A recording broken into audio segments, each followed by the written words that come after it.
একদম ইনস্ট্যান্ট কাঁচা লঙ্কার আচারের জন্য প্রথমে লঙ্কাগুলোকে এরকম করে কুচি করে নিন, দিয়ে একটা লেবু এরকম পাতলা পাতলা ছোট ছোট টুকরো করে নিন, আর একটা লেবুর রস বার করে নিন, আর কিছুটা 2 ইঞ্চি মতো আদা কুড়ে নিন, আর একটা গোটা রসুন থেতো করে নিন।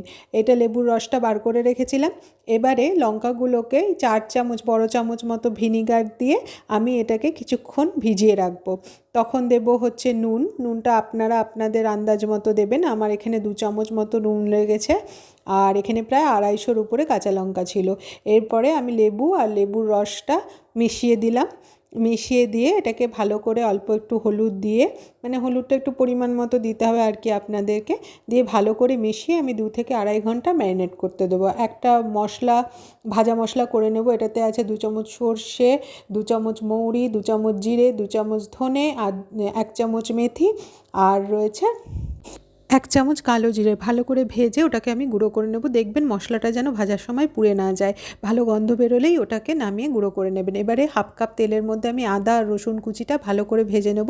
এই ভাজার টাইমে আমি প্রায় 2-3 চামচ মতো কাশ্মীরি লঙ্কা গুঁড়ো দিয়েছিলাম। এই ফ্লেভারটাই এই আচারটার মধ্যে মেন আসে আর কি।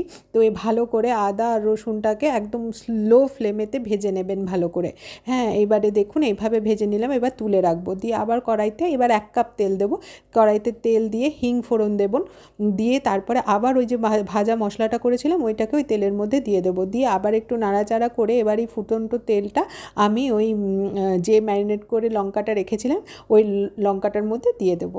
এবারে আপনারা চাইলে লঙ্কাটাও কড়াইতে দিতে পারেন, তবে এইভাবে করলে বেশি ভালো হবে। লঙ্কাটা আর ভাজার দরকার নেই। তারপরে পরিমাণ মতো আমচুর পাউডার দিচ্ছিলাম। আমার এখানে প্রায় 2 চামচ মতো, বড় 2 চামচ আমচুর পাউডার লেগে গেছিলো। খুব ভালো হয় ইনস্ট্যান্ট আচারটা, একবার ট্রাই করতে পারেন।